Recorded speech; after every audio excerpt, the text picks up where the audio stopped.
तो चलिए दोस्तों जानते हैं उत्तर प्रदेश की सिलेक्टेड एवं बड़ी खबरों को सिर्फ 5 मिनट में। अगर आपने इस चैनल को सब्सक्राइब नहीं किया, सब्सक्राइब कर लें, पास में बेल आइकन दिया होगा उसे भी ऑन कर लें। साथ ही कमेंट बॉक्स में अपने जिले का नाम जरूर बताएं ताकि आपको वहां की खबरों से डेली अपडेट करा सकें। किसान रजिस्ट्रेशन के लिए 16 सितंबर से विशेष अभियान।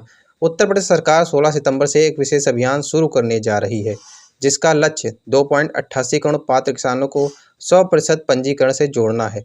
अब तक लगभग 1.45 करोड़ किसान पंजीकृत हो चुके हैं और बिजनौर में सबसे अच्छा प्रदर्शन 58% रजिस्ट्री दिखा। अमरोहा, आजमगढ़, बलरामपुर एवं एटा, जौनपुर जैसे जिलों में डाटा सत्यापन भी पूरा हो चुका है। यह पहल प्रधानमंत्री किसान सम्मान निधि योजना के अंतर्गत लाभ सुनिश्चित करने की दृष्टि से महत्वपूर्ण है। जिला स्तर पर अधिकारियों को सूचनात्मक गतिविधियां बढ़ाने और पिछड़े जिलों में विशेष प्रयास करने के निर्देश दिए गए हैं। एटा में सीमेंट फैक्ट्री का उद्घाटन। उत्तर प्रदेश के मुख्यमंत्री योगी आदित्यनाथ ने आज एटा जिले के मलावन क्षेत्र में श्री सीमेंट फैक्ट्री का लोकार्पण किया। इस दौरान उन्होंने कहा कि यह वही एटा है जहां पहले गुंडों और माफियाओं का बोलबाला था, लेकिन अब यह विकास का केंद्र बन गया है। सीमेंट प्लांट जमीनी विकास का प्रतीक है जो रोजगार एवं क्षेत्रीय पहचान बढ़ाएगा। सीएम ने यह भी कहा कि पहले मुगलों ने इस देश को लूटा, अंग्रेजों ने तबाह किया और कांग्रेस और सपा ने जो बचा था उसे भी मिटा दिया, लेकिन अब यूपी विकासमुखी बन रहा है। फुटवियर और चमड़ा नीति 2025 लागू, रोजगार और निवेश पर जोर। उत्तर प्रदेश सरकार ने फुटवियर और चमड़ा नीति 2025 लागू की है, जिसका उद्देश्य औद्योगिक विकास, निर्यात और निवेश को बढ़ावा देना है।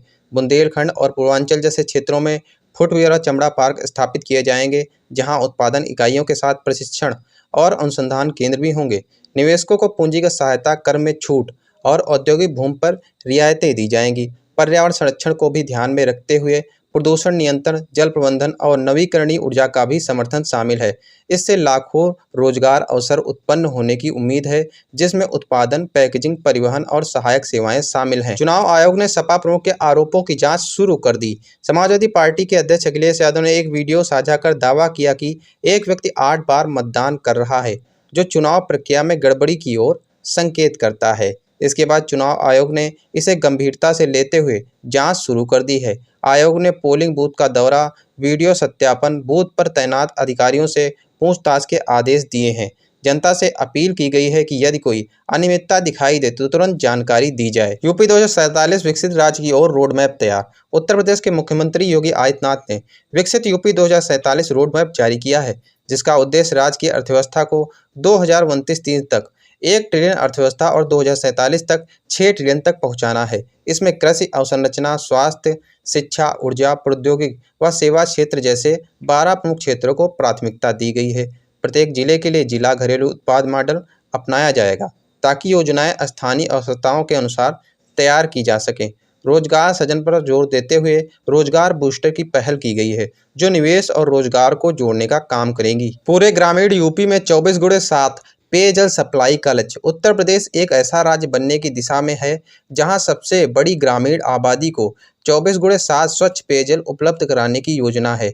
हर घर जल कार्यक्रम के तहत अब तक लगभग 35,000 गाँव शामिल किए जा चुके हैं, जिसमें 2.5 करोड़ ग्रामीण परिवार, लगभग 15 करोड़ लोग सीधा लाभ उठा चुके हैं। यह योजना सिर्फ जल वितरण तक सीमित नहीं है, इसमें जल संरक्षण, ग्रे वाटर पुनः उपयोग और वर्षा जल संचयन जैसी तकनीकों को भी कर समुदाय को जागरूक किया जा रहा है। इस प्रयास की सफलता निर्भर करेगी सतत आपूर्ति और स्थानीय समुदाय की भागीदारी पर। 22 फर्जी शिक्षकों की सेवाएं समाप्त, शिक्षा क्षेत्र में सख्ती।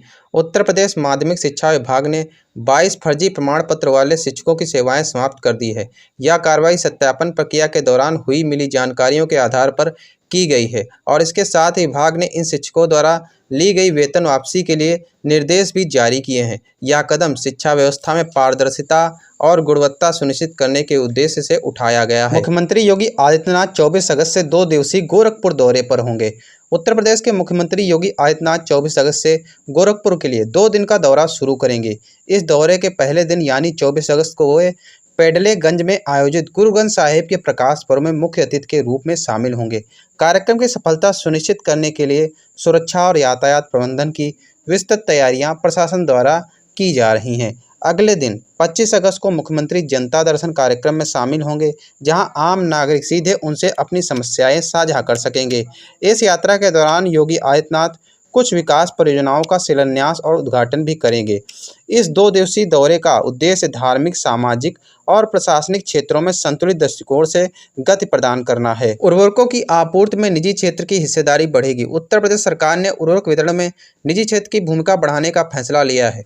अब 65% वितरण निजी एजेंसियों के माध्यम से होगा, जबकि सहकारी समितियों का हिस्सा 35% रह जाएगा।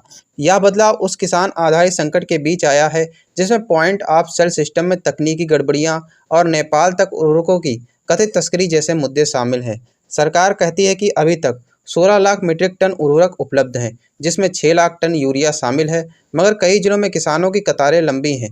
कृषि मुख्य सचिव ने निजी क्षेत्र को बेहतर लॉजिस्टिकल क्षमता और कामकाज में सुधार के जरिए इस संकट से निजात दिलाने का दावा किया है।